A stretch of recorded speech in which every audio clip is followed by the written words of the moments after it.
The boss jock has entered the building.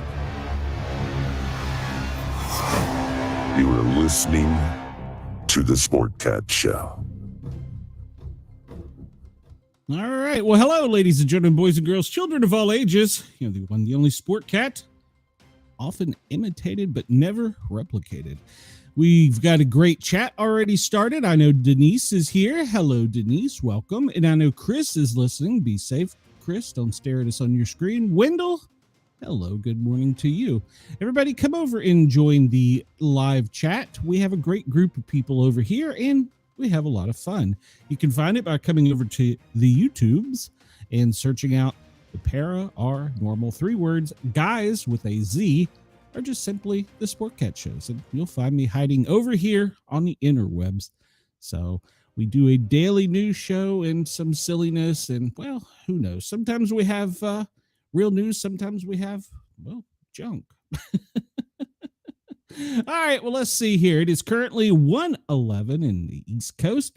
Good morning to you in Denver, Los Angeles, and Phoenix. Anchorage, good morning. Honolulu, it's bright and early there. Sydney and Perth, we are overnight with you. Good morning to you. And London, it is in the evening there, so good afternoon to you. Let's jump into our news here. We always start with a little bit of, well, I can find the right button here. Today in history. And like we said, today is August 5th. And we always do the history first thing so that we get that out of the way.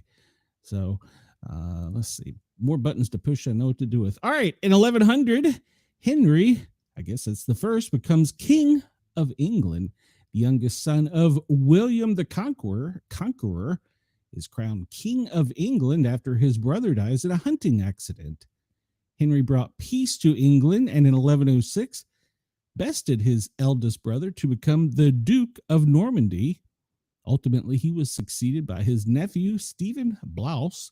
I assume that's correctly spelled or enunciated, although he planned for his daughter, Matilda, to take the throne, which resulted in a period of civil war called the Anarchy.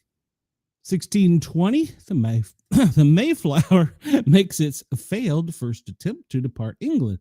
I didn't know that. The Mayflower, carrying 102 passengers, hoping to reach North America, attempts to depart from Southampton, England. However, the ship had to abandon its journey just weeks later. Its companion ship, the Speedwell, sprung a leak, so the ships returned to port. Frustrated with the time lost, the Mayflower left without the Speedwell a month later. 1888, Anna Hanning Bates dies. She was one half of the tallest married couple ever. She died in Ohio at the age of 41. In 1930, Neil Armstrong is born. Neil Armstrong is the first person to walk on the moon.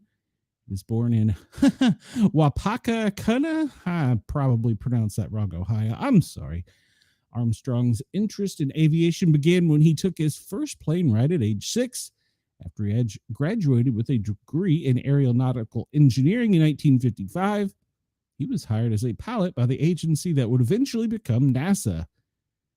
He became a household name on July 20th, 1969, when he stepped out of the Apollo onto the moon's surface and said, "That's one small step for man, one giant leap for mankind." 1962, Marilyn Monroe's body is discovered. World-famous actress and pop culture icon Marilyn Monroe is discovered dead by her housekeeper, Eunice Murray. During the early morning hours, she had a bad feeling about her safety. She had been acting strangely the night before. Peeking through the window, she saw Monroe lying face down, clutching the phone receiver. Tests conducted on her body found that she had died of barbiturate overdose and an apparent suicide. She offed herself, though questions remain to this day. Funnily enough, didn't we report this yesterday? Did she die 2 days? 2009. I don't know how to pronounce that. Dyla Dipolipto is arrested for trying to have her husband killed. Well, her husband, Mike, had been murdered when she called the police, but it was all set up. She broke down when police told her of her husband's death, but in reality, she had hired a hitman to have him killed. The hitman turned out to be an undercover cop who led officers in a sting operation against her. Meanwhile, her husband, Mike, was alive and well. In the end, well, she got 16 years. So, well, she probably deserved more than that. She may get out and try and do it again. And I keep hearing other prepper shows saying they're waiting for the big event when somebody offs the big guy. And I'm like, whoa, that's you shouldn't be talking about that. All right, so in 910, the last major. That's right. Oh, Denise, thank you. You are so amazing. Everybody, please say hi. I know there's quite a few of you watching and listening. Please jump into the chat and say hello. They're friendly. Denise is friendly. She won't bite. Make sure that you hit that like button and share it out, and as well as subscribe. Hit that notification button so you know when we're live. Because one thing I was told by another YouTuber yesterday is there's a new algorithm, and if you say things like we do on this show, well, you get pushed further and further down and not recognized. So I find it funny. I broadcast on YouTube on 3 channels: my personal YouTube page, this page, and Harley's page, Harley and Joker page, the Asylum. And they get more views than this page because of it's the primary. So crazy stuff.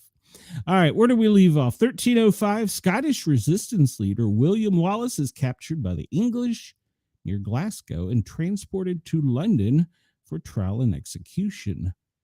1583, Humphrey Gilbert claims Newfoundland for the English crown, establishing the first English colony in North America in the beginning of the British Empire. Can you still do that? Can you just plant your flag and say, this is mine? 1716, the Battle of Varweden under Eugene of Savoy defeats the Ottoman in a decisive victory. 1864, the Battle of Mobile Bay, won by the Union Navy, led by Rear Admiral David Farragut, with the cry, "Damn the torpedoes, full speed ahead." David Farragut is actually here from Knoxville, and there's a whole area named after him. So today in film, 1957, American Bandstand premiered on ABC. Wow. 1966, the Beatles released the single Yellow Submarine with Eleanor Rigby in the UK.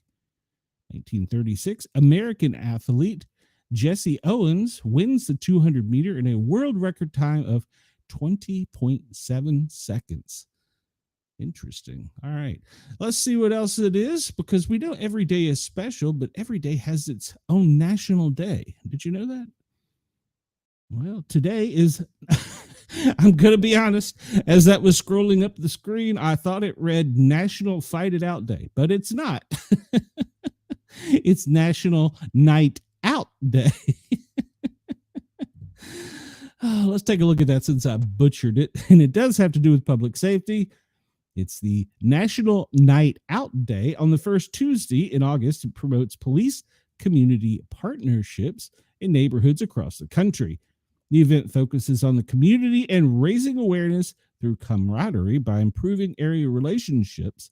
The hope is to make our neighborhoods safer. Shining a spotlight on the community program, National Night Out increases connections between those who serve the neighborhoods through a variety of programs designed to educate, improve relationships, dialogues, and some of those programs include drug prevention, town watch, neighborhood watch, other anti-watch programs. All right. One of the largest is on the west side of Columbus. The Ogden Block Watch organizes a festival that includes live music, food, and entertainment. While not all events are so large, the significant part of the occasion is the community connection and safety. We need that right now. And interestingly enough, my county in Georgia, Gwinnett County, you can no longer have a neighborhood watch program. I have argued with them for a while, so we're just going to leave it there. National Oyster Day. Well, National Work Like a Dog Day. Hey, I'm discriminated against. It should be National Cat Work Like a Dog Day. Work Like a Cat Day. National Underwear Day. Well, if you want to send me a picture of you in your drawers, Wendell, I will certainly put it out there. So, And let's see. It is that was bad. Blogger Day and Burkina Faso Independence. Culturama Day. Don't know what that is. Let's just look it up here because it's got a weird flag and I'm sure somebody's going to say something. Culturama is a public holiday celebrated in St. Kitts and Nevis on Tuesday following the first Monday in August each year. This year it falls on August 5th. It is a festival that highlights the island's cultural history and prolongs the Emancipation Day festivities by one day. All right. Although there are many events throughout the Caribbean, this one stands apart. Cool. Businesses are closed. It's a public holiday. And, well, it's interesting. So they have festivals and everything. So cool. All right. Well, didn't know what that was. Let's go backwards here and see what else today is. National Couscous Day. Never had it. Don't know a thing about it. National Dash Cam Day. National Night Out Day. We said it was National Oyster Day. I'm not a fan of oysters. It's National Underwear Day, Our Lady of Africa Day, and Work Like a Dog Day. All right. Well, as we came live, we had some breaking news that came out of the north. Let me hit the right button here. A preliminary report from the USGS, that's the United States Geological Survey, recorded a 2.7 magnitude earthquake approximately 2 kilometers southwest of Hillsdale, New Jersey. The small earthquake was felt in New York City and surrounding areas, according to multiple social media sites. And we know about the earthquake on Saturday. I think that they upgraded this. Let's refresh this and see if it tells us anything. I think they already upgraded this to a 3.0. Make sure I'm still, yes, I haven't muted myself. No, they're still saying 2.7. Well, even at 2.7, it's not a common thing to have an earthquake about 7.7 miles away from the city. Denise, did you feel it by any chance? So, all right. Well, where all it could be felt, it shook New York, the metropolitan area, registering a magnitude 3 because they have changes. The earthquake occurred near Hasbrook Heights, New Jersey, located about 13.5 miles from Hillsdale. It occurred as a result of faulting at shallow depths in the crust. How do they know that so quickly, but yet they can't prognosticate them? So there have been no initial reports of serious injury or significant damage other than people's nerves. So, well, that's breaking news I haven't seen. Officials sound alarm on raw milk. 21 people are sick. 6 children among 21 people infected with E. coli or Campylobacter after drinking raw milk from a Florida farm, state health officials warn. Okay, well, don't drink raw milk. Apparently, it's not good for you. So, Denise says she did not feel this one. Good. I'm glad that you're okay. So, all right, well, we're just going to continue with some silliness here. This comes to us from Science Alert. What happens if every light in the world is switched on at once? That's interesting. The biggest effect of everyone turning on the lights at once would be a surge in demand for electricity, which most people worldwide use to operate their lights. Electricity is a form of energy that is made using many different fuels. Power plants are electricity factories that generate electricity from sources including coal, natural gas, uranium, water, wind, and sunlight. Then they feed it into a network of transmission and distribution wires called the power grid, which delivers the electricity to homes and businesses. To keep the grid stable, electricity must be supplied on demand. When someone turns on the light, they draw power from the grid. A generator must immediately feed an equal amount of power into the grid. If the system gets out of balance, even for a few seconds, a blackout can happen.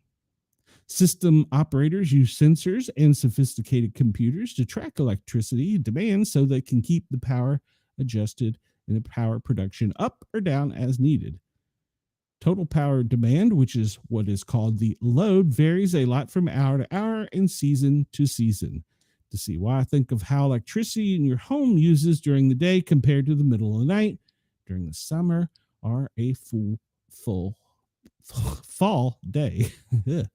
Meeting of a demand spike. If everyone turned on their lights at once around the world, they would create a huge sudden demand for electricity. Power plants would have to ramp up generation very quickly to avoid a system crash. But these plants respond to changing demands in different ways. Coal and nuclear plants can provide lots of electricity at almost any time, but if they're shut off for maintenance or they malfunction, it may take hours to bring back online.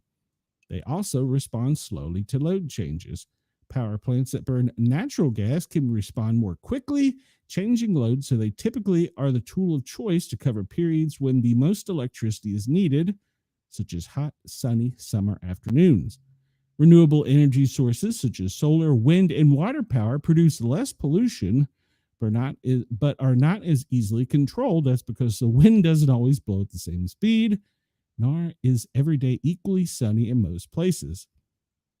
Grid managers use large batteries to smooth out power flow as demand rises and falls, but it's not yet possible to store enough electricity in batteries to run an entire town or city. Batteries would be too expensive and would drain too quickly. Some hydropower operators can pump water into lakes during periods of low demand, then release the water to generate electricity when demand is high by running it through machines called turbines. Very popular here in East Tennessee. Fortunately, if everyone turned on their lights at once, two things would work to prevent a total system crash. First, there is no single worldwide power grid. Most countries have their own or multiple regional grids. Neighboring grids, such as those in the United States and Canada, are typically connected so that countries can move electricity across their borders, but they can disconnect quickly, so even if the power went out in some areas, it's unlikely that all the grid would crash at once. Second, over the past 20 years, light bulbs called LED have replaced many older electric lights. LEDs produce differently from earlier light bulb designs and produce much more light from each unit of electricity, so they require much less power from the grid. According to the U.S. Department of Energy, using LED bulbs saves the average households about $225 yearly. As of 2020, nearly all of U.S. homes used LED. I do want to also comment there on the lights. I know that a lot of people may still have those round curly Q fluorescent looking lights. Throw those out. Those are a fire hazard. Do not have them. I cannot tell you how many fires that I fought because of those dang things. One of the sides will start shorting a little bit and smoking. You won't notice. It'll heat up. Then it'll catch on fire if you're not right on top of it. It goes right to the ceiling, and then once it's in the roof, your whole house can be gone. So be very observant of those. Get rid of those. Wendell, more glare, fewer stars. It's important to think about where all light would go. A big spike in lighting would dramatically increase sky glow, the hazy brightness that hangs over towns and cities. Denise says she does not like the new light bulbs. They're very dull. I have that weird eye disease that affects me with ocular. So if there's lots of LED lights in a home, if I move my head too fast or something, my brain doesn't register it and it looks like they're strobing. It's really weird. So, all right, well, there you go. Nothing major would happen. We'd all still be alive. That seemed like that was anticlimactic, but it did bring us to, I don't know why we're doing this, but Duffy to announce the nuclear reactor on the moon. Yes. Transportation Secretary Sean Duffy, who is the interim NASA administrator, testifies during the House Committee on Transportation and Infrastructure that we need to have a nuclear reactor on the moon. The first major agency effort. All right. Transportation Secretary is going to announce expedited plans this week to build a nuclear reactor on the moon. What could go wrong?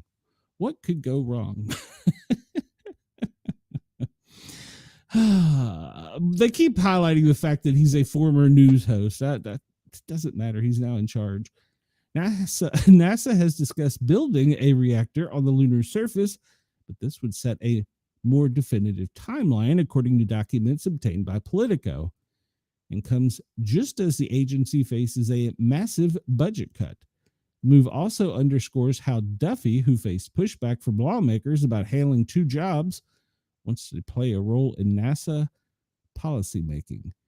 It's about winning the second space race, said a NASA senior official, granted anonymity. They wanted to remain nameless, to discuss the documents ahead of the wider release.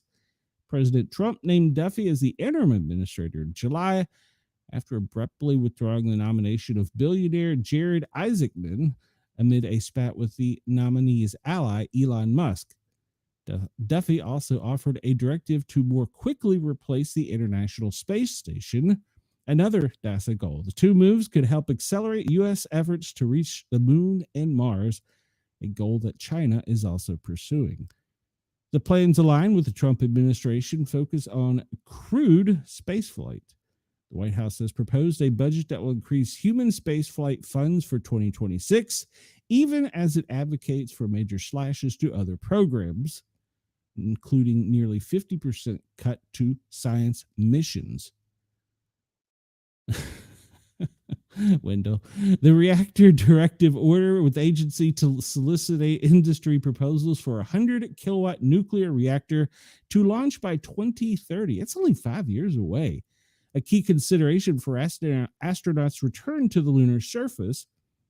NASA previously funded research into a 40 kilowatt reactor for use on the moon, with plans to have a reactor ready to launch by the early 2030s.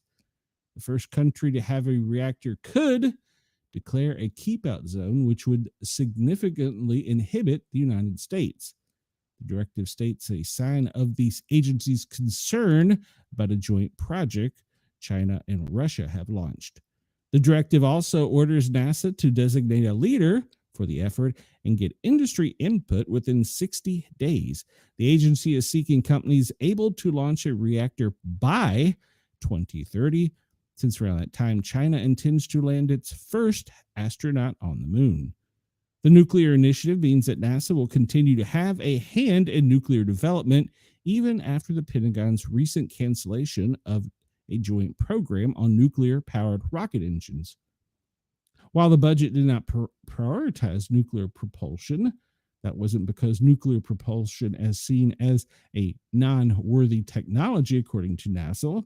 The space station directive aims to replace the aging, leaky International Space Station with commercially run ones by changing how the agency awards contracts. NASA plans to award at least 2 companies a contract within 6 months of the agency's request for proposal, RFP. Officials hope to put a new station in space by 2030. Otherwise, only China would have a permanently crewed space station in orbit. Several companies have risen to meet the space station demand, including Axiom Space, Vast, and Blue Origin. But lawmakers have expressed concern in recent months that the agency is not moving fast enough to give them the funds they need. Well, I don't really understand why we need a nuclear power plant up there, but what could possibly go wrong, right? I mean, really, what could possibly go wrong? This comes to us from KLEY, Channel 10, out of Louisiana, Acadian's local news leader. Pineville, Louisiana. According to WNTZ, the Pineville Police Department has identified a suspect dubbed the Barbecue Bandit. Also, she was called the Sausage Bandit, after a 2-day meat theft spree that left grocery store shelves and social media noticeably lighter. According to police, the suspect, you can see a picture of her down below, allegedly made off with an impressive haul of meat and energy drinks over the course of 2 days. 17 packs of ribeye, 6 packs of thick-cut bacon, 12.25 pounds of sausage, and an unspecified amount of energy drinks. I want to know where she stored them. Well, actually, I want to know where she stored the meat. Authorities say the suspect did not pay for the items and exited the store without incident. The department humorously suggested the suspect was either stocking a freezer or prepping for an epic backyard barbecue. The case quickly captured attention on social media after the police department posted about the theft, referring to the suspect as a, quote, meat-loving mystery shopper and calling on the public to help identify her. With a grocery list like this, we're confident she either has the most well-stocked deep freezer in town or knows exactly where a barbecue pit is hiding, the police department posted. Thanks to the community, the suspect has now been identified, though officials have not yet released her name. Charges are expected to follow, and the law enforcement in Pineville posted all suspects are innocent until proven guilty in a court of law. But let's be honest, that much bacon just doesn't walk out on its own. They brought the jokes too. Anyone with additional information about the meat bandit, please contact the Pineville Police Department. Can't make some of these headlines up. You really can't. So, Wendell wants, the hot dog truck. I saw that story, Wendell. That was kind of crazy. All right. So let's go on here. This is a Texas deputy. She's under investigation. This comes to us from Scallywags and Vagabonds. Christopher Caloris is the author of this article. Texas deputies under investigation over a TikTok video promising to ticket everyone over the lack of sex. Well, the Houston police cop, pictured above here, promised to ticket everyone over her lack of sex. Jennifer Escalera, a Houston, Texas cop, investigated over TikTok video promising to ticket everyone over her lack of sex. Local residents are not amused, but some are hoping they get booked soon. A sexually frustrated police officer in Houston, Texas, is under the investigation after posting on social media about writing everyone a ticket because she didn't get any adult action the night before. The viral video shows Harris County Constable, Precinct 5, Deputy Jennifer Escalero in a squad car in uniform with her nameplate clearly visible, taking out a pen and writing on a notepad with an on-screen caption, "Didn't get cracked last night, so everyone is getting a ticket. Define get cracked."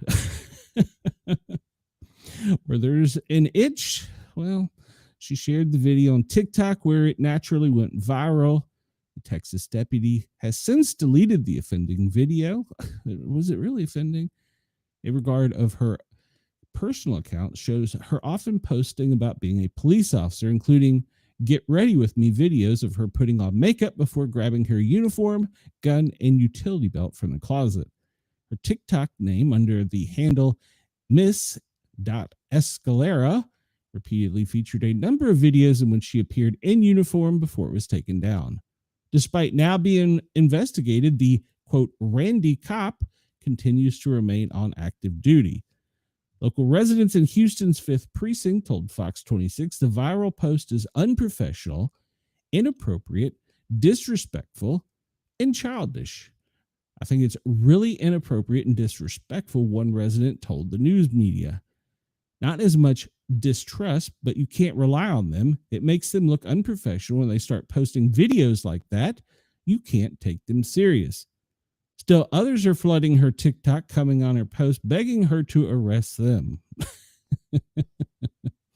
Well, so I will admit I'm not a badge bunny or holster sniffer, but as a law enforcement officer, she's definitely got some guns. So I'll just leave it at that. All right, so we've talked about AI. Sometimes AI is, well, cyber news. Boomers love AI. I like AI. I play with it some. Did that sound right? Rod Stewart takes Ozzy Osbourne tribute step to a very different level. Rod Stewart's tribute to the late rock and roll legend Ozzy Osbourne has been heavily criticized after showing a video generated using artificial AI at one of his shows. The AI video of Ozzy takes selfie with Kurt Cobain, Tupac, and many other artists in heaven. We truly are at the end of time, said one X user. The videos alongside the late Prince of Darkness Ozzy Osbourne holding an antiquated piece of technology, a selfie stick, alongside of some of the world's greatest and also deceased artists. The clip, which shows Osbourne in heaven with the likes of Amy Winehouse, Prince, I don't know who Triple X Tennessean is, Kurt Cobain, Tupac, I don't know, Bob Marley, and others. And it's obviously AI generated. Do you think? Another video posted to Instagram by the New York Post confirms that the bizarre tribute really did happen. Yes, the rumors are true. I went to an Ozzy concert. I went to a Rod Stewart concert last night and witnessed man-made horrors before my comprehension. Ozzy Osbourne with a selfie stick, smiling in heaven with Tina Turner, Bob Marley, Prince. It's the craziest, most disrespectful thing I ever saw. Oh, I got one to top that. The reactions to the AI-generated flick are overwhelmingly negative, with many people saying that display at Rod Stewart's concert is outright disrespectful. All right, why is this disrespectful? I'm going to use AI to make a video of your dead grandma breakdancing in heaven with Princess Diana and put it on a giant screen as part of my tour that people have paid money to see. And I'm going to do it without your knowledge or permission, said one outraged Instagram user. Alongside the outraged reactions, many people have questioned whether the late musician would be happy with their image being used in this way. Prince didn't even want his music on Spotify and changed his name to a symbol to protect his intellectual property. I'm 100% sure he wouldn't have signed off on Rod Stewart puppeteering his face on this tacky shit, one user wrote. Prince was 100% against the use of technology. He made that very clear while he was live. This is in so much poor taste. Other users have made fun of the whole tribute, saying that older people are obsessed with AI without understanding the implication. Boomers love AI. You know, someone like 65 is filming this at the other side of the video and crying, one user commented. The media reports that Osbourne and Stewart were actually friends, which makes the Forever Young tribute even weirder. While Stewart is paying homage to his deceased rocker pal using AI, many musicians and creatives are battling against the technology. Back in February, a bunch of creatives decided to leak OpenAI's text-to-video AI model, Sora, along with open letter to the public explaining why. This is due to the artists and creatives feeling as if they are being taken advantage of by AI companies that are training models on their work without their consent. The group concerns seem to have been confirmed when Nick Clegg, formerly Meta's president of global affairs, said that asking for artists' consent for their content could train AI models that would kill the industry overnight. Legendary artists like Elton John, Paul McCartney have urged the UK government to protect artificial intelligence. Furthermore, a new study released on Friday by Music Magpie, the voices of Frank Sinatra, Kurt Cobain, and Freddie Mercury are all being cloned by AI without permission. So you could say Stewart's AI tribute to his late friend is part of the problem and is simply tone deaf. Wendell says AI is not a good thing. Well, it's got its uses like everything. So let's see here. Let me continue onward with another weird AI news story. And this one is a news story that is really quite weird. Let me make sure I didn't hit the wrong button here. Okay, I'm not muted. And I just don't understand why. Well, here we go. Jim Acosta interviews an AI version of a teenager killed in the Parkland shooting. This comes to us from Variety. It's just a beautiful thing. According to Ethan Schanfeld, the author. Jim Acosta, the former CNN White House chief correspondent who now hosts an independent show on YouTube, has published an interview with an AI generated avatar of Joaquin Oliver, who died at age 17 in the Parkland shooting in 2018. The interactive AI was created by Oliver's parents, who granted Acosta the first, quote, interview with the recreated version of their son on what would have been the 25th birthday. Oliver was one of 17 people killed in the mass shooting at Marjorie Stoneman Douglas High. Acosta asked AI Oliver about his solution for gun violence, to which the avatar responded, "I believe in a mix of stronger gun control laws, mental health support, and community engagement. We need to create safe spaces for conversations and connections, making sure everyone feels safe and heard.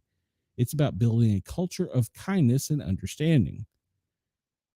The avatar added, "Though my life was cut short, I want to keep inspiring others to connect and advocate for change."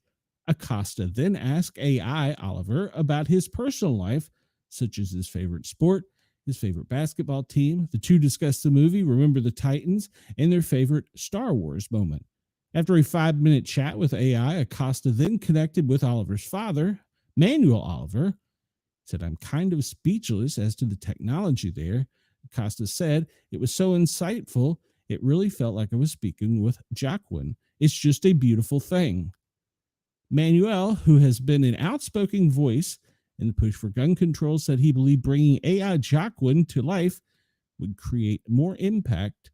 According to Manuel, the avatar is trained on information on the internet as well as things Oliver wrote and posted online. He said he wanted to make it clear to viewers that he is under no illusions about reviving his son. "I understand that this is AI. I don't want anyone to think that I am in some way trying to bring my son back," he said. "Sadly, I can't, right? I wish I could. However, the technology is out there." Manuel said they created the AI in part so that he and his wife Patricia could hear their son's voice again. Patricia will spend hours asking questions, he said. Like any mother, she loves to hear Joaquin saying, "I love you, mommy." They also launched this project so that Oliver could have a voice in conversations around gun safety. Now Joaquin is going to start having followers. He's going to start uploading videos. This is, quote, "just the beginning." Manuel said he is excited about the future of the project and what it means for his son's legacy.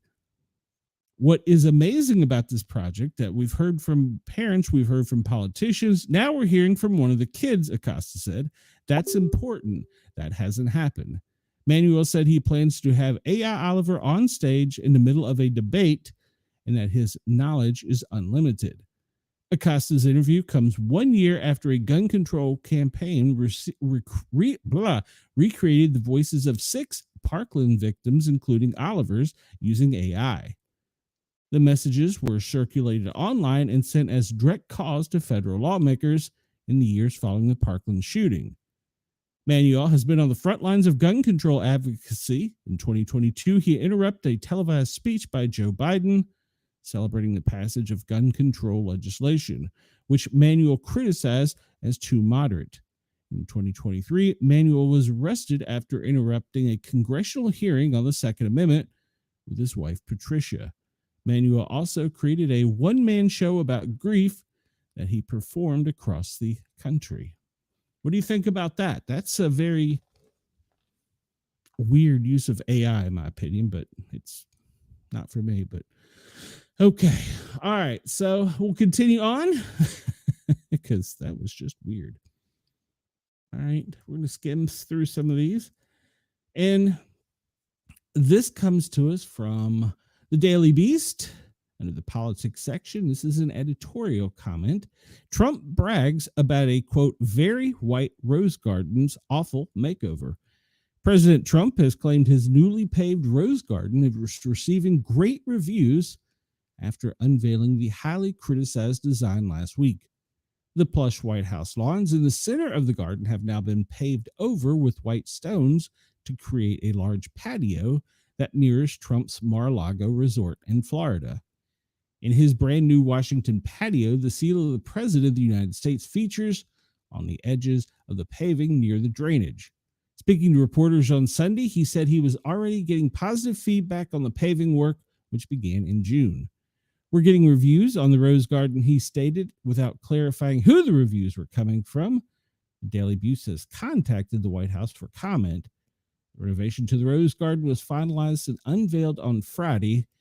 The work was overseen by National Park Service and funded by the Trust for the National Mall, according to Vogue. The president also shared his inspiration for a choice of pavers in the historic 7,500 square foot near the South Lawn. It's a, quote, beautiful white stone, Trump gushed. It's a stone that has the same color as the White House itself. And because it's, quote, very white, it's going to reflect the heat. It's not going to be very hot, like if you had a dark stone. The original design of the Rose Garden with a large central grass panel was created in 1962 at the request of President John F. Kennedy. However, Trump said the grass was impractical for press conferences as women complained their heels were sinking into the lawn, going to make that into a stone surface, stating that women were, quote, going crazy. The grass was wet. Their heels are going to go right through the grass like 4 inches deep, he told The Spectator in February. We had to do it, Trump said Sunday, reiterating how people would sink into the grass. I'd like 3, 4, 5 days for it to dry out, and we couldn't use it for its really intended purposes. Trump said, so whether they had events or they had news conferences, we couldn't use it. Previous administrations have tinkered with the Rose Garden, from Ronald Reagan swapping out varieties of roses to the Obamas installing a kitchen garden. In 2020, Melania Trump switched the colorful cherry trees and tulips for a more muted tone in line with the original palette of horticulturist Rachel Bunny Mellon, who redesigned the garden during the Kennedy administration. Trump is not finished leaving his stamp on the White House and making it more like Mar-a-Lago, as well as adding his beloved gold ornaments and finishes. Last week, the president announced that he's building a $100 million ballroom inside the White House. We covered that. He also claimed that he was the, quote, perfect president to handle the construction. It's a very incredible structure. It's going to be beautiful. Normally, I could build a building like that in 4 or 5 months, Trump said on Podforce One. But it's a very intricate inside. It's beautiful. It's best marbles. It'll be a great tribute to the White House. Other presidents have talked about it, but never get it done. I'm the builder. I know how to do it. That's Trump's words. Trump administration, this comes from the New York Times, will reinstall a Confederate statue in Washington. Albert Pike was a Confederate general and diplomat who negotiated alliances with slave-owning Native American tribes during the Civil War. They're going to restore and reinstall the only statue that had honored a Confederate official in the U.S. Capitol after demonstrators toppled and set it on fire during the, quote, Black Lives Matter protest 2020. The defaced statue depicts Albert Pike, a Confederate diplomat and general who worked closely with Native Americans from slave-owning tribes that sided with the Confederacy during the Civil War and fought to protect slavery as an institution. He was a prominent leader of the, quote, Freemasons, a secret fraternal society that includes many powerful politicals and elite figures in the 18th and 19th century. I think that probably continued a few more centuries. The bronze 11-foot tall statue of Mr. Pike, which had been in storage since it toppled from its perch near the Capitol grounds 5 years ago, was approved by Congress in 1898 and built by an order of Freemasons. The monument's inscription do not directly mention Mr. Pike's ties to the Confederacy, and the statue itself depicts him as a leader to the Freemasons. Inscriptions on the monument laud Pike as a poet, a scholar, a soldier, an orator, a jurist, and a philanthropist. The announcement by the National Park Service on Monday was the last component of President Trump's sweeping effort to restore Confederate symbols in the military and in public spaces. Earlier this year, Mr. Trump, they don't call him President Trump, directed the military to restore the names of all Army bases that had been named for, quote, Confederate generals, and signed an executive order calling for the restoration of public monuments that were moved during the racial injustice protests that followed the murder of George Floyd by a Minneapolis police officer in 2020. Plans to erect the statue were opposed by groups of veterans who had fought for the Union 30 years prior. Protests and calls for the statue's removal then swelled again in the 90s as critics pointed to accusations that Mr. Pike had joined the Ku Klux Klan after the war. They claim others have disputed. The District of Columbia Council in Washington passed a resolution in 1992 calling for the statue to be removed and renewed the request in 2017. Mr. Pike's role in the Civil War centered on Native American tribes on the western frontier who were caught between the United States and Confederacy during the Civil War. Mr. Pike was appointed as a Confederate diplomat to those tribes, and he negotiated alliances with slave-owning tribes, offering the tribes statehood and congressional representation in the Confederacy. A condition of the alliance was a declaration by the tribes that the institution of slavery in the said nation is legal and has existed from time immemorial. I'm not sure how to pronounce that word. After securing the tribal support, he was commissioned as a brigadier general and commanded many of the native troops who sided with the Confederacy. Native Americans fought on both sides of the conflict in the Indian Territory. Now the state of Oklahoma, with some Unions and some Confederate contingents hailing from the same tribe. After the war, the U.S. government negotiated new treaties with the tribes that had sided with the Confederacy, seizing tribal land and abolishing slavery. The descendants of those formerly enslaved people, known as the freedmen, still face discrimination by tribes and law enforcement officials. Live footage of Mr. Pike's statue being toppled and burned during the Black Lives Matter protest enraged Mr. Trump, who said the act was a disgrace to our country.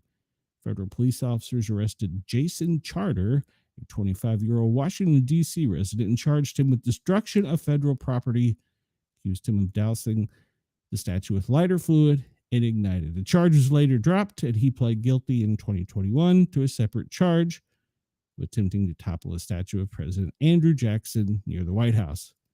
Mr. Charter said on a social media post yesterday that I did not get arrested by the FBI so the statue could go back up. All right. We'll stay with politics for a few minutes. And Stephen A. Smith, if you know who he is, he's a ESPN reporter.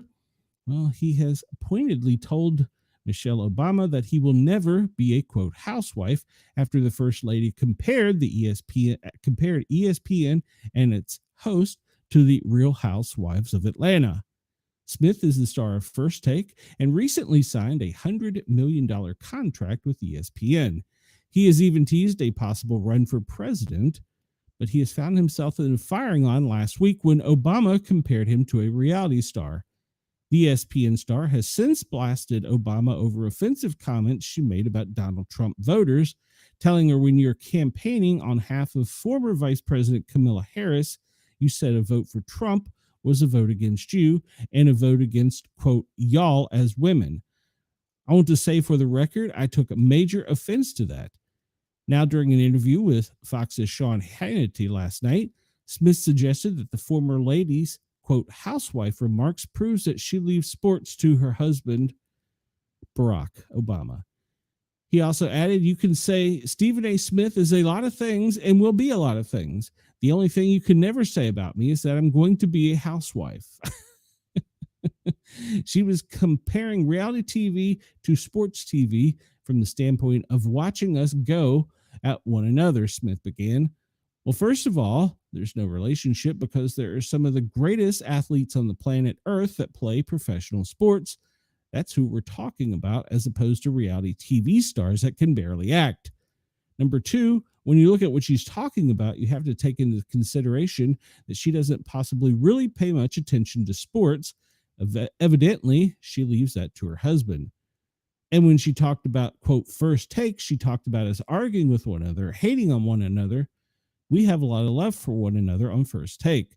We get along just fine. We have a blast, laughing, joking, having a ball, yelling at each other about sports sometimes. We're monotone in our delivery, but we all have lots of fun on first take. That's why we've been on TV. Well, they've been number one for 13 consecutive years and still counting. Number 3, this is still Stephen A. Smith speaking. Let me say this so that other people that were on the table with her can say, Stephen A. Smith, a lot of things, will be a lot of things. The one thing you can never say about me is I'm going to be a housewife. There's no confusion there. Zero. Obama sparked the war of words with her comments she made on a recent interview of her IMO podcast. If I listen to ESPN for an hour, it's like watching Real Housewives of Atlanta, the first lady said. It's the same drama, and they're yelling at each other, and they don't get along. You know, I mean, Stephen A. Smith, he's just like every other talk show host. It was then jokingly put out to Obama that Smith would be a great, quote, Real Housewife. The popular reality franchise details the lives of well-off women from different regions. After the comments went viral, Obama was taken to task by Smith on his YouTube show. The ESPN star urged her to invite more dissenting opinions on IMO and said she was, quote, still salty over Obama's comments on Trump's. Stephen A. Smith is quoted as saying, Michelle Obama, I want to take this opportunity to remind you that while you are revered by my me personality, and I truly mean that with the greatest sincerity, I'm still a bit salty at you, Smith said.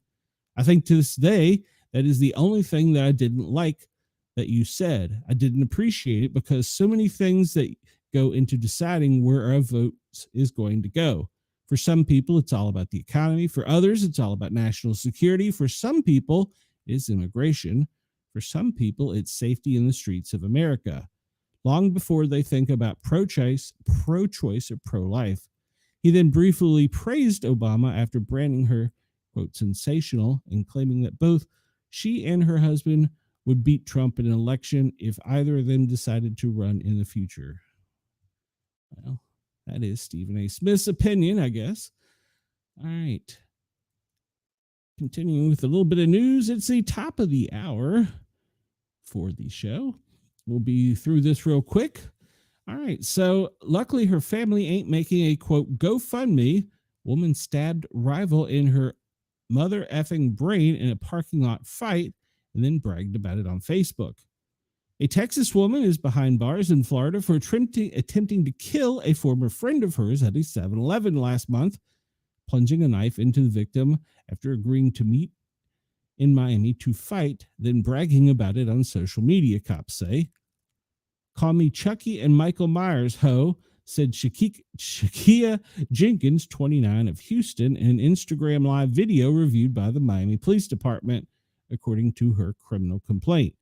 That hoe can't have no fingerprints evidence. I didn't give a flying F, Jenkins allegedly said after being asked why you stabbed that girl by a viewer in reference to the victim's murder on July 15th. That hoe lucky her family ain't making a GoFundMe right now. Police say Jenkins attacked the victim, who was not named in the complaint, in the parking lot of the 7-Eleven in Miami's Liberty City neighborhood with a small black knife, following a spat at an upscale hookah lounge, Uncut Miami, earlier in the evening. The pair allegedly exited their vehicles and approached each other after arriving at the convenience store to fight before things turned deadly. During the fight, the victim felt a sharp stabbing in the face and yelled, "She's stabbing me," the complaint alleges. Video recordings from Instagram and Facebook that were reviewed by police investigators, along with written statements she made in post, allegedly show Jenkins saying things like, "I ain't sorry, B, at all, I'll do it again," and other statements related to the attack. According to authorities, she and the victims used to be friends after meeting through social media in 2023, but their friendship ended abruptly in 2024 following an argument at a Valentine's Day party.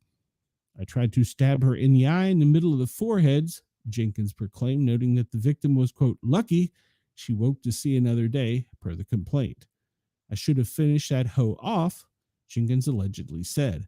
I should have put a bullet in that hoe mouth, she allegedly added. Stabbed that hoe in her mother effing brain in the middle of her effing head and come out the back. She is charged with attempted first-degree murder and is being held on Monday without bond. She has prior convictions on her records for grand theft in Florida and fraud in Texas. She sounds like a fine, upstanding citizen. All right, ladies, remember we always talk to you about be cognizant of where you're at. There was something that is coming out, and there's not much news on it. It's called RizzCam, RIZZCAM. And people will wear these virtual reality glasses that record, or they will have cameras on them, and they will approach you on the street, flirting with you, trying to get a reaction, and filming it for social media without your consent. They approach a lot of ladies with these things, so be very vigilant while you're out, especially if you're alone. This incident comes to us from, visible blood. Man sat behind a woman on a bus before slicing her throat in an unprovoked attack. A 42-year-old man in Oklahoma has been arrested after he allegedly slashed the throat of a woman riding a city bus in Tulsa in what has been described by authorities as an unprovoked attack. Robert Rhodes was taken into custody over the weekend and charged with 1 count of assault with a deadly weapon, 1 count of false imprisonment, authorities announced. According to news releases from the Tulsa Police Department, officers about 1:09 p.m. on Sunday responded to a report of a stabbing incident that took place at a bus station in 300 block of South Cheyenne Avenue. Police officers in the area said that witnesses alerted them to an adult male suspect leaving the scene on foot and provided a DOT, direction of travel. Officers patrolling the area on bicycles immediately began searching for the suspect, later identified as Rhodes, and were able to locate him within a short while later, the 100 South Denver Avenue, where he was taken into custody without incident.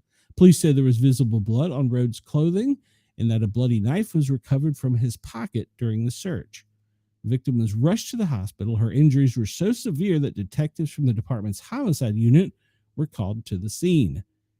Witnesses, including the bus driver, informed us that both Rhodes and the 43-year-old female victim boarded the bus at the Walmart stop on 81st and Lewis, police wrote in the release. Rhodes sat directly behind her and had no prior interaction or verbal exchanges. As the bus arrived at the main stations, Rhodes reached around and allegedly assaulted the victim by slicing her throat before leaving the scene. The victim underwent emergency surgery for her injuries. Doctors who operated on her told authorities that she was stabilized and they were, quote, hopeful she will make a full recovery. Investigators said they are also waiting for security footage from a camera that was located inside the bus. In addition to the charges, he is also being held as a fugitive from justice for a warrant out of Missouri. Why was he out? He's in custody in Tulsa County without bail, records show. It is not immediately clear when he was scheduled to make his first appearance in court. We've talked about these knife crimes. You can't let people get close to you, and you have to always watch your back. I know I talk about this with ladies, but it could be anybody. This one comes to us from Law and Crime. Tell her to keep being, quote, bad. Mom accused of helping her son plan terrorist attack, also pointed a shotgun at an 11-month-old baby. Pictured here, you can see the blue hair, and that tells you a lot. Ashley Parado appears in court on Friday after being arrested on charges of endangering a child. This is her mugshot from the arrest. Texas mother who allegedly helped her adolescent son plan a, quote, mass shooting at a middle school is now accused of pointing a shotgun at an 11-month-old baby. Ashley Parado, his 33, was originally arrested on May 12th and charged with aiding in the commission of terrorism after she allegedly bought her 13-year-old son tactical gear and ammunition. The boy was found by police near a San Antonio middle school and taken into custody, where he remains to this day. Parado was out on bond, is now accused by police of abandoning or endangering a child with criminal negligence after their investigation uncovered a cell phone photo she took while allegedly pointing the barrel of a shotgun at an 11-month-old baby. According to the arrest affidavit obtained by ABC, KSAT allegedly sent the photo to the baby's father with the text reading, "Tell her to keep being bad." KSAT reporter that told Parado was arrested on new charges on Thursday and has appeared before a magistrate judge on Friday. She was given a $45,000 bond in order not to have any contact with her children, and she's on partial house arrest after posting $75,000 bond in connection to the charges involving her son's alleged plan to commit a mass shooting at middle school. According to the arrest affidavit, the new charges stem from them finding connected to the police investigation into the original case. Police said that during the investigation, they found the photos on her cell phone. Everybody has to get these cell phones out. From March of 2023 that depicted her aiming a shotgun barrel at the head of a baby girl who was 11 months old. In another text that she reportedly sent to the baby's father, along with a photo including the shotgun, she allegedly wrote, "Tell her to keep being bad." The affidavit stated on Parado that she had her finger on the shotgun's trigger as the baby reached towards the barrel. This woman doesn't need to be enjoying air. Her 13-year-old son was originally charged with terrorism, but now faces a charge of possessing a prohibited weapons. He remains in custody and could face more criminal charges. There's not a lot you can say. Sometimes you do get a good story, maybe not great, but some good. This comes to us from an alert reader. He messaged it to me. DNA helps Fairfax County Police identify a 4-year-old boy killed in 1972. In 1972, a terrible discovery was made in a creek in the Lorton area of the county, the body of a little boy who died from, quote, blunt force trauma. He was found under the old Colchester Road Bridge in what's now called Giles Creek. For 53 years, his identity has been known until now, thanks to work of a cold case detective in sophisticated DNA technology. The child has been identified as 4-year-old Carl Matthew Bryant. Police also now believe his infant brother was killed too. Police have tried for decades to identify the child and match him with missing children. Now we knock on the doors of genetic genealogy, said Police Chief Kevin Davis at a press conference. Long before DNA was used to solve crimes, the original detective kept a sample of the child's hair. Fast forward 5 decades, Fairfax cold case detectives took that sample to a company called Atresta Forensic in California. They developed a DNA profile that could be used for genetic genealogy. The lab in California had said normally they require 2 centimeters of hair to do the testing, and said, well, I don't even know if I have 2 millimeters to send you. They said, send it anyways, and we'll see what we can do. And they were able to develop a profile, according to cold case detective Melissa Wallace. Detectives identified a possible relative of the boy that led them to Philadelphia. Working with police, they discovered a woman named Vera Bryant had 2 sons, Carl and James. She traveled with her partner, James Hedgepeth, to Virginia in 1972. The boys never returned, and Bryant never reconnected with family in Philly. They didn't even know to ask about the kids because Vera didn't let them know she was back, so the family tie had been broken at that point. The couple is no longer alive, so Bryant's body was exhumed, her DNA confirmed. The victim was her son, Carl Matthew Bryant. Police also believe the infant James was also killed, his body also dumped someplace along the route. We believe both boys have been murdered on June 13th, 1972, between Pennsylvania and Virginia, said Fairfax County Assistant Police Chief Brooke Wright. At the press conference, Carl's cousin stood alongside the police and his aunt was in the audience. They found it too difficult to take questions, but the detective explained why this case was so important to her. She says, I have my own son. I think most of us are parents here, and to see the extent of the boy's injury and what he had suffered through, I'm happy to be here today announcing at least we have identified him. Carl's father was never known. The father of the infant, James, has been notified about his child's fate. Thanks to charitable organization, Carl had a proper burial many years ago in a cemetery in the Fort Hunt area. But during the 2012 derecho, I'm not sure what that means, his marker was washed away. I guess it was a storm.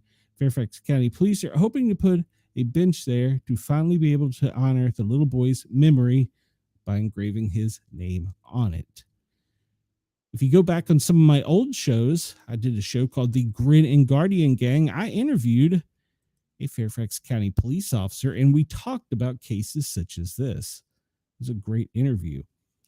We're just going to hit this real quick because, well, it's another trend on TikTok, and it's a concerning caffeine trend that's targeting teenagers. Handsome young American man, I love how they word that, with a well-coiffed hair is sitting in front of a seat of a car promising us an easier alternative to coffee and energy drinks. A pretty British woman also in the car is tapping her long nails against a plastic puck, excitedly telling us how you can now hold this covetable product in the UK on a TikTok shop. They're also sold on Amazon and can be ordered direct from specialists. They are, quote, upper deckies, slang for caffeine pouches that slot between the lip and gum, just a pinch between the cheek and gum. The upper deck of your mouth, they come in a round 10 and look like tiny white tea bags that can be discreetly held in the user's teeth. A lower decker goes on the bottom lip, and the highly risky double decky involves two pouches in the mouth at the same time. Once in place, they deliver the stimulant drug rapidly to the user's bloodstream throughout the numerous membranes.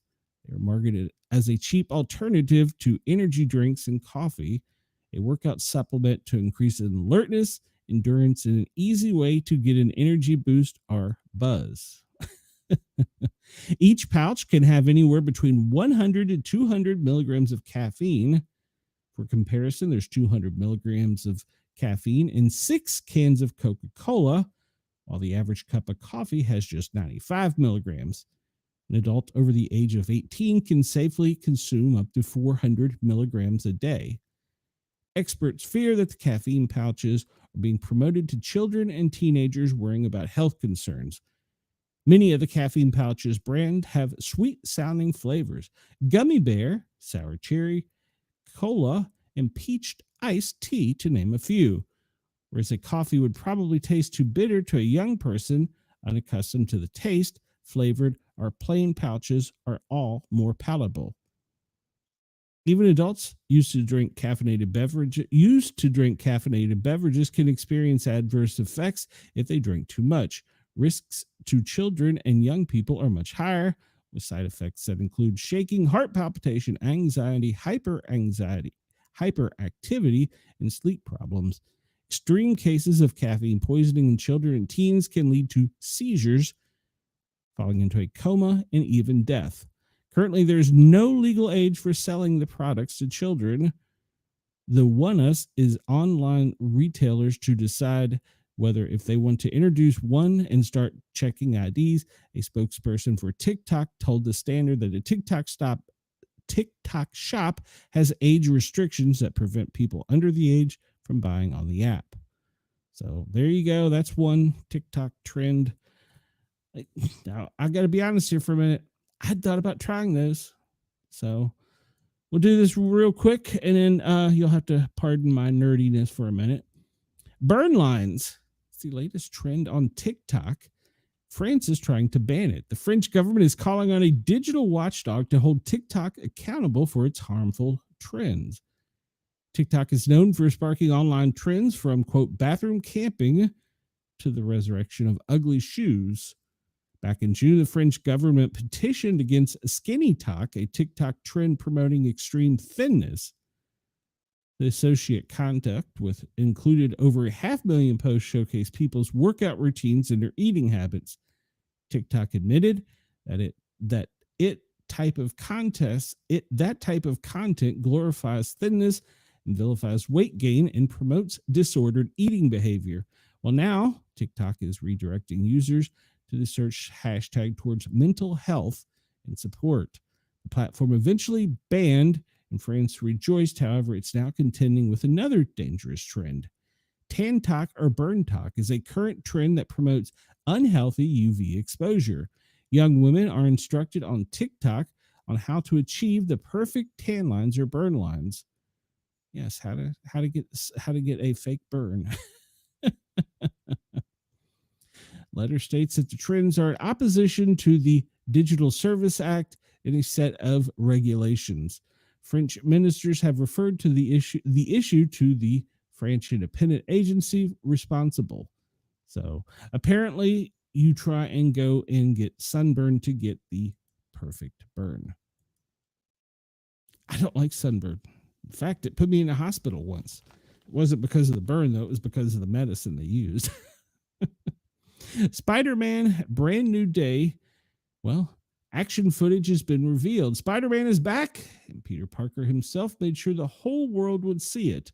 Spider-Man, brand new day, the fourth solo of Tom Holland's version of the Marvel beloved web singer, is currently filming in Scotland, and we're slowly learning a little bit about it. We know that Mark Ruffalo will appear as the Hulk, good news, as will John Bernthal as the Punisher, Michael Mando as Scorpion, and Sadie Sink in an unknown role. And we also have a new look at the Spider-Man suit and a quick teaser from Sony. But one thing is missing from the suit, that was the Spidey's mask. Well, this was the big reveal that we've waited to see. Plenty of images from the set have made their way onto social media. They show Tom Holland in full costume, including the mask. You can see some of the images below. And, well, you can see Tom Holland in actual action in the Spider-Man outfit. Love the mask. It's a perfect recreation of the mask from the comics as you can get. It's actually pretty close to the original mask that he wore in the last 3 episodes of Spider-Man films. I think the eyes are a bit bigger and the red is a little lighter to match the rest of the costume, but those are the only differences that this reporter can see, and they had to look up images of Spidey from other movies to compare. It's impossible to tell if the eyes will widen and squint, but that's done with special effects. I imagine they'll keep that feature because, well, it's cool as hell. So basically, it's the original Spider-Man costume as drawn by Stan Lee in the comic book. So we're glad to see that back. Yes, I know I'm a Spider-Man geek. I'm sorry. So just bear with me for that one. Let's get into what we do every day, which is the daily FEMA operations briefing. And I'm going to be honest with you here. FEMA has been dropping the ball. I'm not seeing a new update since Saturday, which is unusual. So hopefully we'll find out why soon, because they've missed Monday and Tuesday's press releases. So we'll talk about the daily briefing here on the on the National Weather Service, which is included in the FEMA daily briefing. And we know one thing's for sure. Well, there's going to be some severe storms in the Carolina and central to South Georgia. We're going to have rain pretty much from Boston down to Florida, extending into the Gulf of America and the Panhandle and the Texas curve. The Dakotas, man, I am so sorry. You guys are getting hammered again today. And over in Utah and Colorado, there's concerns of critical fire weather. So if you're in the Dakotas, be prepared. Tomorrow, it's looking a little bit better, except for spotty showers from much of the country on the eastern side of the Mississippi. But there are some lows developing off the coast that we need to keep an eye of.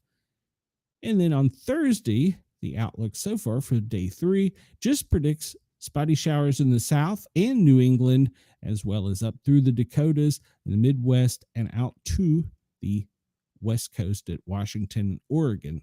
So there are lots of talk currently on the internet about, well, Dexter. He's formed and he's going off to sea, but there's 2 other storms behind him. So the tornado cast today, well, South Dakota, North Dakota, I'm sorry, you're not out of the gun. Please have your weather radios on and be alert. As with the tornado forecast, we can see that they're also anticipating some pretty high winds in the Dakotas. And there's even a chance of golf ball size hail in some of those storms. We'll take a look at them here in a minute. All right, the next thing we always do is, well, the president's daily schedule because, well, we want to know what our president's doing. Go back in time and see that basically the only thing was the lunch. So it was a pretty uneventful day at the White House. Today, well, at 4 o'clock today, here in about an hour and a half, the president is signing some executive orders. The South Court Auditorium will only be available to pre-credentialed media. That's all that is on his schedule for today. All right, so let's go down under because, well, we've ignored our friends down under and get a weather briefing. So currently in Sydney, it's right around 56 degrees. And Sydney can anticipate some sunny skies, nice and warm. And that's going to continue for the next 2 days. Actually, for the next couple of days in Sydney, you can anticipate a little bit of a warm up. Melbourne, well, it's currently about 50 degrees. And you're going to have some sunshine and clouds today. The rest of the week is going to be fairly good for you, except for on Wednesday, you could have some cloudiness and maybe a spotty shower. Brisbane, well, it's currently around 56. It's mostly clear. And, well, you can anticipate plenty of sunshine today, a nice little warm up with a high of 78. You could get some spotty showers later in the week. Perth, well, it's currently about 50 degrees. You're going to have some cloudy skies and a shower or spot or two, but you're only going to make it up to 66 degrees. So there's a powerful low pressure system off the eastern side of Australia over here, which we'll show you in the other map in a minute. And it's going to bring heavy rain, strong winds, and, of course, hazardous surfs over on the southern Queensland, well, over the weekend. So rain totals could get a little high, so be prepared for some flash flooding. Western Australia, a separate cold front is expected to bring rain and gusty winds as it comes inland. Possible thunderstorms around Perth over the weekend. Central Australia, well, you should remain mostly dry with chilly mornings and cooler days. So be prepared on the coast for strong surfs. And if you're doing any rock fishing or anything, be prepared for hazardous sea conditions on the coast. So later in the week, be alert for flash flooding and, well, it could cause some travel disruptions. So please stay alert. And if you have, I don't know if Australia has weather radios or not. If you do, please have them handy so that you can check and see if there's anything active in your area. Okay, we talked about Dexter. It looks like Dexter's just going to continue to go to the northeast. It's going to cause some showers along the Atlantic seaboard, pretty much from Savannah up to Norfolk. It's going to turn slightly and go out to sea to the northeast, where it's not going to affect anybody in the North Atlantic Ocean. But there's other disturbances that are back here to the east coming off of the coast of Africa, the Horn there, that we have to be worried about later in the day. So Washington, D.C., well, your daily forecast, it's going to be cloudy with a high of 78. That's not too bad for D.C. Tampa, you've gotten out of the warm stuff, but it's still 93 and cloudy there. Up in New York City, well, you're going to have a high of 83 with cloudy skies. As you can see, much of the eastern half of the country is covered in clouds. So it's going to be a cloudy day in the southeast, northeast, mid-Atlantic, everywhere east of the Mississippi. All right. We look at the current radar and we see that really there's some spotty showers over the central part of Australia, moving to the west, and that's going to just be occasional showers. So that's not a very big storm. It's not even really, I wouldn't even call that a line. It's just some spotty showers that are kind of perusing, I think is a good word, from the west to the east. I wouldn't anticipate much rainfall out of that one, but the bigger one is coming. So let's go over to the United States and have a look. Well, current rainfall on the east side of the Appalachia, pretty much from Atlanta all the way up through Richmond. Can anticipate some pretty heavy to moderate rain. Atlanta, you're going to get drizzled on a little bit, but It looks as though the most stuff is to your northeast and moving to the northeast, following the Appalachians, and hopefully up around Richmond, it will go out through the Chesapeake Bay and not continue onward. All right, so the current weather forecast, or the current weather map, that was hard for me to say. For the United States, we see the red flag warnings that we talked about over here in Colorado and Utah. And there's some red flag warnings extending all the way into Arizona, heat advisories for Texas, and then extreme heat for Southern California and Arizona and the Texas down there, the little Texas tip. We can see all kinds of flood watches from the east side of the Appalachia, all the way through Atlanta, up through Charlotte, and that will probably continue today to go northeastward. And, well, we can't talk about New England and the Boston area without talking about the horrible air quality that they're having up there. So most of the heavy storms, we'll take a look at the lightning activity. Most of the heavy storms are in Greenville, northeast of Atlanta, moving to the northeast, and then up along Greensboro, the Winston-Salem area, Raleigh, you can expect some severe storms. And that one cell is pretty strong right off of the coastland, coming north of Charleston, almost over to Oak Island, to the west of Oak Island. So it's got a little activity to it. We'll check it out here in a minute. Let's see. We've talked about Dexter. Well, he's just going to be annoying and go out to sea. He's just going to cause some rainfall as his bands pretty much peruse the coastline of the mid-Atlantic. So we can't really see on the radar anything forming yet back here, but this is where we're going to start talking. We'll see on the air quality. We're going to start talking about the next couple storms. We'll look at weather warning from our friends at WX Warn. It's a good site to have, and it's a good addition to have to your weather radio.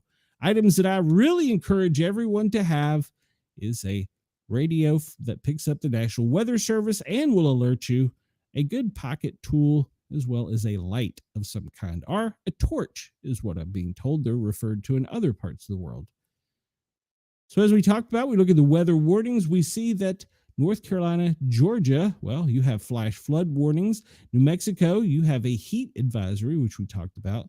Illinois and Missouri, you have a flood warning from that one cell that's just kind of splashing up pretty good. Of course, Wisconsin, you have that horrible air quality to deal with for the next 24 hours. Texas has got a heat advisory, as does New Mexico. And that's going to continue pretty much all through the daylight hours. And it's not going to get much of a break tonight, as it's probably going to be held in check by the clouds. And so North Carolina, we talked about your flooding.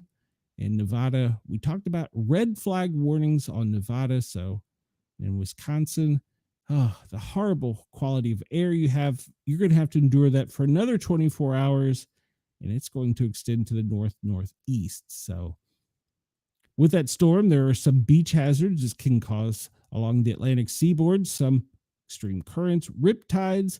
So if you're out fishing or any activity, be aware of the rip tides. Alabama, well, parts of you are going to have a severe flood watch in effect.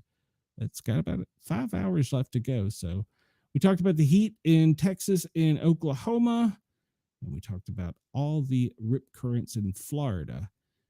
Iowa, you're under a pretty good flood warning right now. So this is Iowa, right? I make sure I'm not saying Idaho. So okay. All right. So it was Iowa. I want to make sure of that because I don't know. Without my glasses, who knows? All right. Let's check and see where the heavy electrical activities from these storms are right now. Wow. Look here to the southeast between Jacksonville and almost Atlanta, extending back from Panama City all the way up through Myrtle Beach, the Outer Banks area. That activity there and that band is pretty strong. The heaviest sections are around Tallahassee, Dothan, Alabama. Go over to the east and we see Jacksonville. Oh, you've got some activity around you. Savannah, you've got a pretty nice cell putting off some pretty heavy lightning. But from Charleston to Myrtle Beach, that cell is very strong and producing a lot of activity. So make sure that you are weather aware if you are in those parts of the country. We'll go back over here to the Dakotas. We see there's this storm up in Regina that's going to be moving down through Montana into Dakota. That could contain some possible heavy winds, damaging lightning, and always the risk of tornadic activity for you today if you are in the Dakotas. Specifically, right now, the cell is located to the west of Fargo, closer to Fargo than it is Bismarck, however. So that storm will be continuing to move through the northeast throughout the day. All right.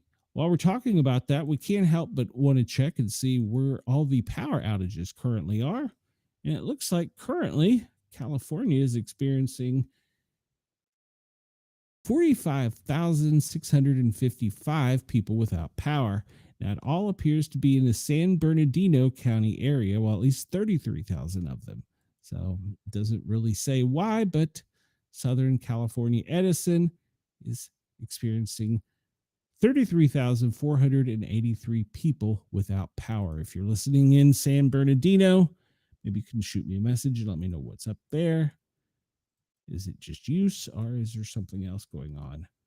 Look at Texas. Texas has got, in Terrell County, 474 people out. And in Crockett County, there's only 69, 122 over in Pecos. Looks like the little horn there, Jeff Davis, has got 16 out, 8 out in Culberson. Why is it showing that 10,000 people are without power? It must be pretty spread evenly so it doesn't highlight everyone. Let's take a look at the big, beautiful, perfect globe. For those of you listening on the radio and allowing me to tickle your ears, this is the section of the show where we show the AI wind-generated globe, and we see all the wind activity as AI produces it in real time. So talking about the United States, well, coming up from old South of America is a strong line of wind going all the way up to Canada. And off the coast of Oregon, well, we see some winds there, but they're just skirting the coast. Also, as you go down through the California and Baja region, it is just skirting the coast and does not appear to be coming inland. You see here, Tropical Storm Dexter is, well, he's spinning there, and he's going to continue to the north-northeast. He's not going to affect you, Bermuda, if you're listening. So we can't really see what's developing back here on the wind map, so it's kind of hard to tell. Let's go down to Australia, to our friends down under. And as we discussed, it's going to be slightly breezy, but the breeze is going to be going from the east to the northwest and does not look to be too severe. So it'll be kind of breezy today, but not too bad. All right, let's move onward because we're doing okay with time. All right, so I want to talk about fires for a minute. I have no idea if this is a real thing or not, but several other countries, Poland, France, parts of UK, have arrested Russians for starting fires as terrorists. So currently Canada, I haven't read anything about anybody in Canada. I did read that one wildfire was caused by a bird that dropped a fish on a power line, and the storm started there, or the fire started there. Interesting. I don't know how they deduce that, but there are so many fires in Canada, I can't help but wonder if some of them aren't intentionally set. And with that being said, we going down into Colorado, the Dragon Fire? So that's the South Rim. Let's see here. No, that's not it. Nope, go away. I don't want you. They've called one the Dragon Fire in Colorado, and it was almost out, and then suddenly it just popped back up. And now it's burning out of control to the point where now it is considered a conflagration, I think is the correct terminology. It's out of control, and it is generating its own weather. It's generating fire weather, and it is going to continue to burn. The interesting thing to note is it was contained almost down to zero, then suddenly blew up and became a massive storm that is now out of control. But also, they have restricted air so that pilots cannot go in there and do air tanker drops of water to help assist with the fire. So now the best they can do is try and contain it, but it is burning out of control in Colorado. So that is a huge fire in Colorado. And there's several fires we see too on the west of the Mississippi and of course in California. My concern is I wonder if any of those could possibly be a terroristic fire by ignition. So, all right. So we talked about the air quality. Let's look at this smoke map coming out of Canada. Wow. It's coming down and it is really just crashing through the Great Lakes. And when I say it's coming down, I'm talking about the smoke, and it's heavy smoke coming down from Canada across Lake Superior, Toronto, down into much of the Midwest, Chicago, Detroit, Toronto, Ottawa, even as far to the northeast on the mid-Atlantic as Washington, D.C., New York, and Boston. It is pushing that heavy smoke down through there and causing such extreme weather conditions with smoke. If it's you and me out there, you probably might want to put a mask on in some of these areas because the air is so unhealthy, or better yet, just stay indoors. So that is just horrible smoke and air quality conditions. We look at the interactive map of air quality and see if it'll load today. I think yesterday it had some problems loading. Yep, it's loading good today. We look and see they're only calling it for a code brown, pretty much from the Great Lake. Well, no, let's just go back a little bit. It's code yellow pretty much from Winnipeg to the southeast, all the way down to Norfolk, with New York, Philadelphia, Buffalo, Milwaukee, Chicago. Your code brown, and air quality is just horrible, and it's going to continue to be churning from the smoking, the Canadian fires down to the southeast as it extends out over the lower 48. And straight up the middle of the country, well, Texas to Kansas, Dallas, Austin, Kansas, your code yellow. Back over to Salt Lake City, Denver to Salt Lake City, your code yellow. A lot of that is due to your fire activity. Southern California, except for pockets in San Diego and Tijuana, Mexico, code orange. So, but Southern California, most of Southern California is code yellow for today. And let's look at the world air quality map and see what we have here. No, that's not what I want. That's what I want. All right, so going back to the United States, we see how that smoke is just pushing down through the lower 48 to over the Great Lakes, out through mid-Atlantic, Washington, D.C., nation's capital, New York, Boston, up through there. And we're not getting a break from that for the next day or two, so your air quality is going to be horrible.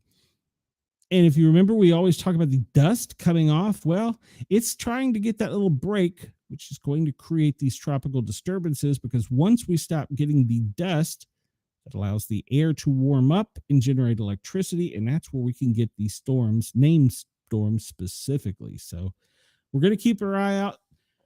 I've heard anywhere from 50 to 80% of chance of two hurricanes developing in the Atlantic. So we're going to keep our eyes on that for the next couple of days. Australia, looking at your air quality, if you're along the Gold Coast, Newcastle, Sydney, Brisbane, air quality is not that bad, but the air currents from the smoke from the fires are going to pretty much due north all the way out through Cairns. I'm probably saying it wrong, and I apologize to my Canadian audience. In Central Australia, it's pretty much staying light. But if you get over towards Broome and to the northeast of Broome, going towards Darwin, that smoke is heavier from those fires there. I did see a different version of this, which I pulled out today and thought was pretty good. So They were talking about rankings of cities with the worst air. New York, well, you're currently ranked at 7th as the worst air in the world. We look at the big picture. This is the quote, big, beautiful, perfect globe that we use daily, but they've now added air quality in showing where the horrible quality conditions are in the world with actual real-time winds showing the movement. You can see the dust coming out of the Sierra, still pushing to the south along the equator. It's not quite making it up into the Gulf of America. So that's what we're worried about with that little break. Go down to our friends in Australia and we'll see your air quality is not bad, especially with the winds blowing from the south to the north. It's really, except for along the coast in the northeast, pushing all of that smoke from the fires out, and your air quality is pretty good. You can zoom out and we can see the whole globe overall and see how current air conditions are, air quality conditions, along with the current wind conditions. All right, let's go to next page because we're moving right along. Let's talk about real-time temperatures right now. Just to check to see what the temperature is where you are. And we'll start up in Boston. It's 72. No, I'm sorry, it's high. That's your high. It's 73 in Boston. New York, it's 84. And we talked about New York. That's going to be a little bit higher than they predicted with cloudy skies today. Virginia, Washington, D.C., nation's capital, DMV, it's currently 78, which is your high. It's going to be cloudy today and hazy from that smoke. We go down and see Jacksonville. Well, Jacksonville, you're right now at your high at 92. So Tampa, looking at you, and your high is predicted to be 93, and you are currently at 93. Go over to Alabama. We look over towards Mobile, Alabama. And we see that currently it's in the 80s, going up through the northeast. Atlanta, you're 70 degrees. Charlotte, 69, a little cool front right there. It's not going to last, though, if you look behind it here. This is all the heat. Up into Columbus, you're 80. Toronto, you're 76. Louisville, Kentucky, 82. St. Louis, 84. Memphis, 85. You can see the temperatures getting closer to the Gulf, and to the west is getting warmer. In Jackson, you are currently at 87, 86 in New Orleans. Going over to Houston, well, if we start looking there, it's 89 in Houston, 92 in Dallas. Right now, Phoenix has got the hot spot at 109 degrees. Las Vegas, well, you're currently sitting at 100. So that's extending pretty much over to the West Coast and down through the Baja and into Mexico. But fear not. Don't worry, that heat will be coming back to the mid-Atlantic. All right, let's drop down to Australia. Look at current temperatures. Brisbane, you are currently 52. Sydney, you are 55. Melbourne, you are 42. Adelaide, currently 46. Perth, 50 degrees. Port Hedland, 71. Darwin, 67. And we talked about Cairns up there at 61. All right, down in New Zealand, now it's chilly down there, 32 degrees on the very southwest portion of New Zealand. Southwest. I'm trying. You have to bear with me. All right, so as we talked about that heat, we have to talk about the warnings, and we pretty much covered it. All of Florida, code orange, code red today. Man, from Mexico all the way up straight to Denver, code orange, back to the west over to Utah, Southern California, code orange, getting into Arizona, New Mexico. It's all code orange with some code red. So what that means is red is, well, it affects anyone that doesn't have proper cooling and hydration, and if they're unhealthy. Code orange, well, that's moderate, but you're still sensitive to the heat. You need to be cooling yourself and hydrating well. You will get extremely dehydrated quick on days like today in certain parts of the country. Look at the latest earthquakes. I'm going to update this real quick. Make sure I'm giving you the most recent information. And the 2.7 So this says it hasn't changed. The 2.7 was the most recent earthquake in Hillsdale, New Jersey. Alaska, you had a 3.5. And moving down through that ring of fire into the Russian provinces, 4.7. Alaska had a 2.9. We can see there. Tonga, you had a 4.8 and a 5.1 in Kyrgyzstan. I'm assuming that is in the Middle East. And how long ago was that one? I didn't put my clock up here today. That's one of the things I'm missing today. Y'all didn't tell me that. So it was 1850 Universal Time on 8/5. This was on 8/5 at 0428. So about 10 hours ago in Hawaii, they had the earthquakes. It says it was just updated and not showing anything new. Let's go over to this other site and update it real quick. And the greater New York area was the most recent at 2.7. And then back to the Dominican Republic, 5.0. That was 9 hours ago. Puerto Rico, 2.6. Chile, 4.2, but that was 10 hours ago. Haiti, you had a 3.3 11 hours ago. Doesn't look as though there's any earthquake. Whoa, wrong button. Any earthquakes down in the Australia region. Let me make this larger so I can see. Yeah, there's nothing down in those regions at all. So we go back in time. The most recent, the southeast Iran 13 hours ago had a 5.4.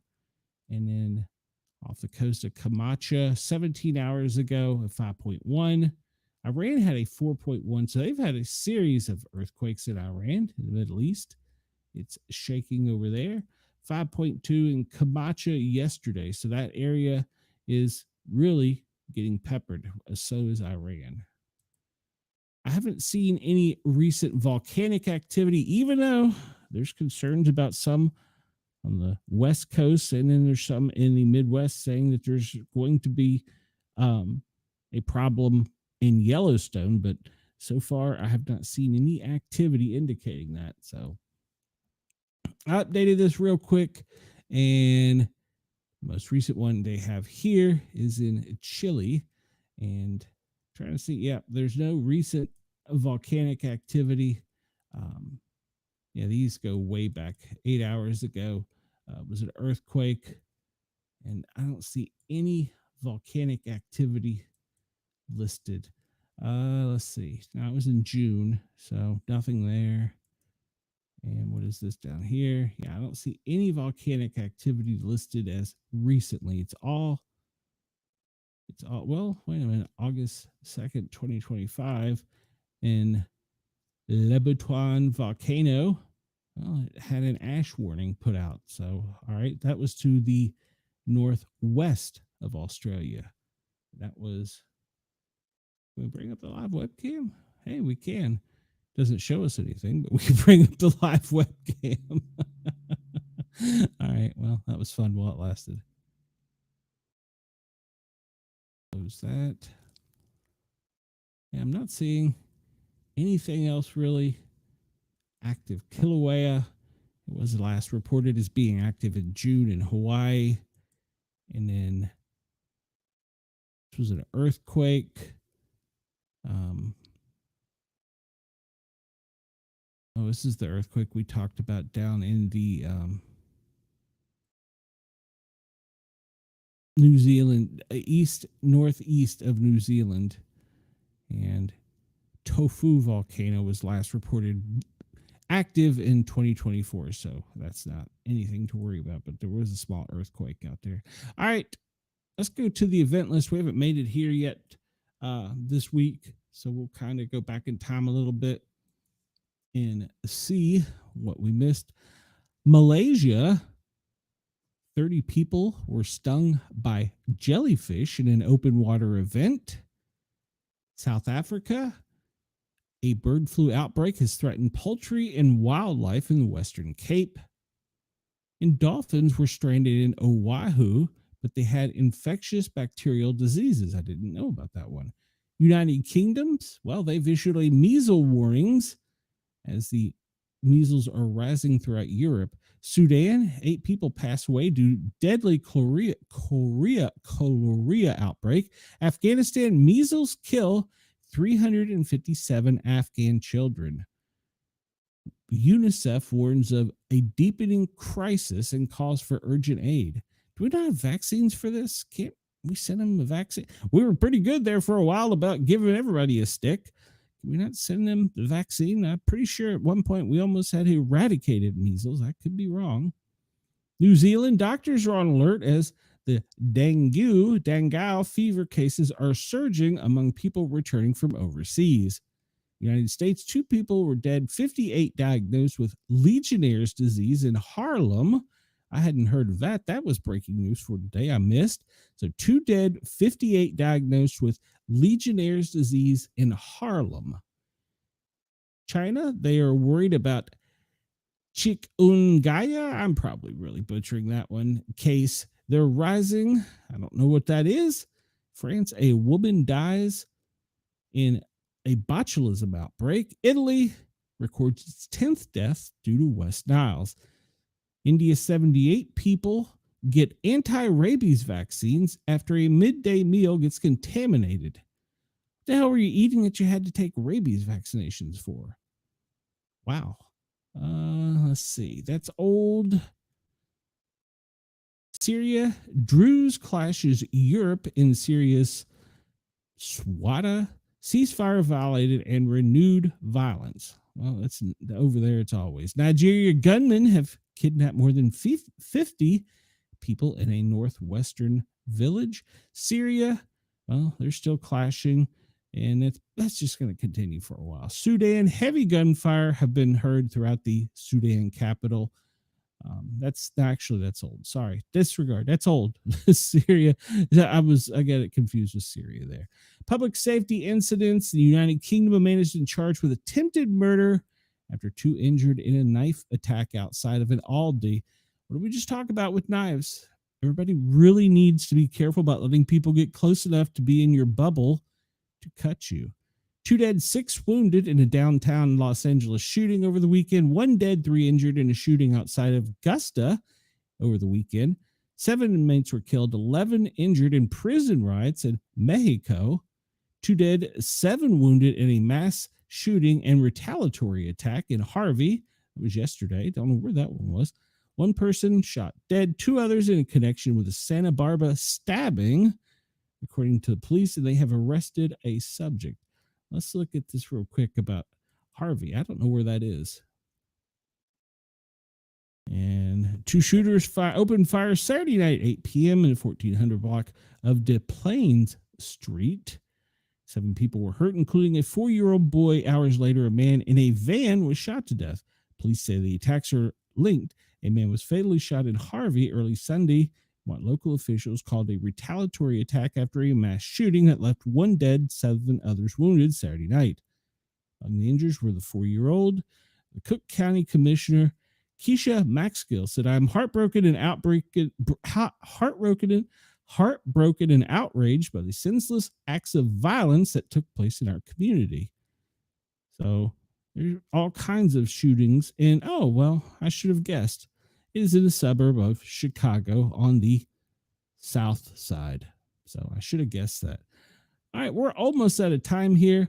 I'd like to encourage everybody to please come over and find us on the YouTubes. Hit that thumbs up button, hit the subscribe button, notifications so you know when I come on the air. I currently do a daily news show from 1 to 3 Eastern time. Also do a show. We're covering the CBS Big Brother TV show. So we'll have a show on that Thursday night. Wednesday, we have the Our Normal Guys. Wednesday night, 9 p.m. Eastern.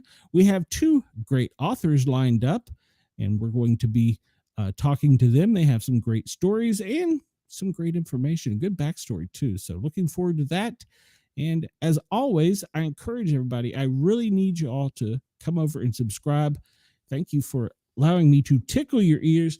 Thank you for Denise and Wendell and I guess Chris, whoever else was in the chat, for having to put up with my ugly mug. I do appreciate it. So we'll continue looking at things going on. And right now, I'm just kind of looking at the New England Fire page. In the last 24 hours, it's been busy. So if you want to get the latest fire buff information in the Boston, New York, New England region, go over to New England Fire News and check them out. And then you can also find all of the activity going on. Well, not all, but in the liveusamap.com for crimes. We looked at Globe and looked at the planes. We'll look real quick at the military to see if they're doing anything shady, which, well, they're never doing anything shady. What am I talking about? And we see they're quite busy along the Atlantic coast, down in the Gulf of America, Southern California, and, well, looks like they have some other operations going on. A lot of training down in the Gulf of America, and a lot of stuff being moved around from town to town. I almost cited a reference to WKRP, town to town, up and down the dial. Looks like up in New England, up in the, well, maybe Vermont, they had some fighters out there and they were fueling them. So had some air aviations along the coast, some Blackhawks and stuff in the New England, Maine area, Boston. I suspect all that has probably got something to do with a little bit of homeland stuff. So probably looking for some bad guys. So, all right, I'm going to leave you guys and gals out of here going on with Bitdefender. It's the last thing we usually look at. We see that red are attacks, yellow are infections, white are spam. Now, I've learned from a friend recently that by merely answering a text, replying back to a text, you can get a virus and go onto the dark web. So it's probably best not to reply back to people you don't know. So we see that currently most of the attacks are coming from within the United States, with an occasional one coming over from Asia, but it looks like most of the attacks are within, and we see a lot of infections. I know the healthcare systems are on high alert right now. So everybody be prepared, be vigilant, don't have your head in the sand, but be aware. And as always, be weather aware. I encourage everybody to have a weather radio, some type of pocket tool in case, well, in case you kind of got to do some work with a pocket tool. So I'll leave that to you. They're sharp and pointy in my house. All right, everybody, have a great day. Thank you, Denise. Thank you to everyone in the chat for joining in. I will see you guys and gals tomorrow afternoon. And once again, thank you for allowing me to tickle your ears. I'm going to hit the button and we're going to get out of here if I can find the button.